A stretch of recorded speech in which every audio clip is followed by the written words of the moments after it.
Welcome back, Honors 10. In our phrases unit today, we're going to be focusing on infinitive phrases. Our goal by the end of this lesson is to be able to identify infinitive phrases and how they function within sentences. Now, infinitives are quite easy to spot.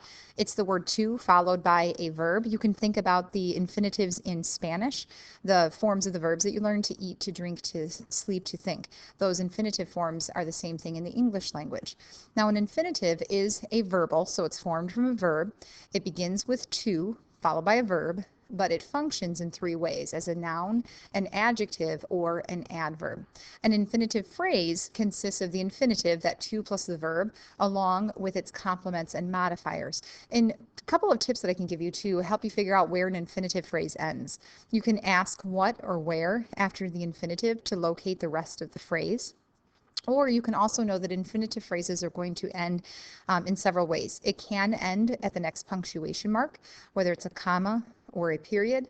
It can end when it hits the main verb in the sentence, or the infinitive can end when it hits the word that it modifies. Now, there is a caution that we need to go over. To, the word to, can also begin a prepositional phrase. Now, in order to know if to is functioning as an infinitive or a preposition, you have to look at what follows the infinitive, or it follows to. If to is immediately followed by a verb, then it is an infinitive. So examples would include to think, to eat. Those are going to be infinitives. But if to is followed by anything else, something that is a non-verb, then it is working as a preposition, like to my room. To is not immediately followed by a verb, therefore it's a preposition. In examples below, we see the word to followed by the store, which means that this one is functioning as a preposition because to is not followed by a verb. In the second example, to teach, proper English, to teach followed by a verb, which makes this one an infinitive. Now, the infinitives can function in three ways, so we have to talk about how they function in sentences. So the first way that we'll talk about how they function is as a noun. As we've discussed with gerunds, because gerunds are nouns, they cannot be taken out of the sentence. The sentence will not make sense without a noun. If we look at the first example, we have to love and to care.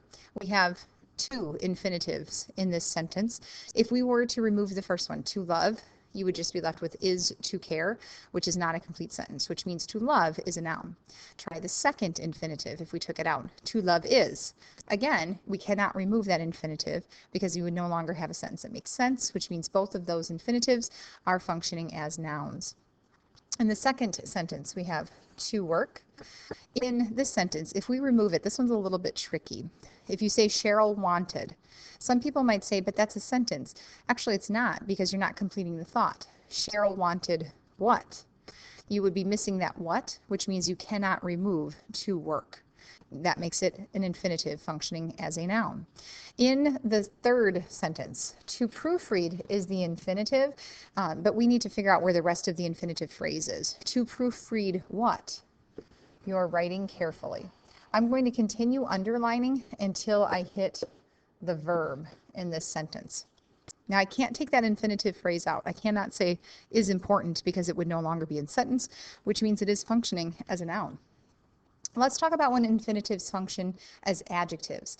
Things that we know that are true about adjectives. They can be taken out of the sentence because they're extra information, but they can't be moved in the sentence. They cannot be relocated, otherwise the sentence is not going to make any sense. Also, we know that adjectives describe nouns and pronouns. So let's take a look at some examples.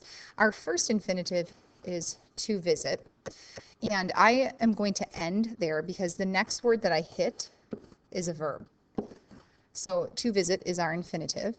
In terms of its function, what is it doing? Can I take it out? The place is Williamsburg. I can remove it, so that means it's either an adjective or an adverb. Now I'm going to check and see what to visit is doing. It's telling me which place Williamsburg is. It's the place to visit. So this one is functioning as an adjective.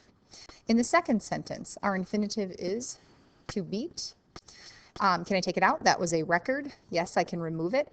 And I would say then, what is it doing in the sentence? It's describing the noun in front of it. Which record was it? It was the record to beat, so it's functioning as an adjective. In the third sentence, to watch is our infinitive. To watch what? To watch when? In the next game is the rest of our infinitive. I'm going to continue until I hit that period at the end of the sentence. And then I'd say, what is it doing in the sentence? Can I take it out? She is the player. Yes, that would be a sentence. So it's functioning either as an adjective or an adverb. And it's describing player, the noun in front of it. Which player is she? The player to watch in the next game. Last function of an infinitive is to function as an adverb. Adverbs can be taken out of sentences. They can be moved in sentences. They don't have to stay in the same location. And adverbs tell us how, when, where, or why. Let's take a look at some examples. To shoot is our infinitive. Now this one's a little bit tricky. In front of it, we have a verb. We have jumped. Is to shoot functioning as a noun, adjective, or adverb? First of all, can I take it out? Sabina Miller jumped. I can take it out, which means it's not a noun then. It has to be an adjective or an adverb. We just said jumped is the verb, which means since it's touching the verb, I would want to know, is it modifying that verb? To shoot tells us why she jumped, and that would then be an adverb. In this next sentence, to go is our infinitive. It ends because we hit a comma. And in this one, I would ask, can I take it out? Ready, we loaded the car. Technically, yes, I can take it out. I'm going to look at the word in front of it, the word ready. And this one word is an adjective. It describes we. And then I would say to go is modifying ready. It's telling me how we are ready. We are ready to go. So this one is an adverb. Last example, we are eager to finish this project. To finish is my infinitive. To finish what? This project. I'm going to include the rest of that as my phrase. I'm going to stop because I hit the period. And in front of it, we have a word that is an adjective. Eager is an adjective. And I would say, does it tell me anything about eager? How are we eager? Why are we eager? So this one tells us how or why we are eager to finish. So again, this would be an adverb.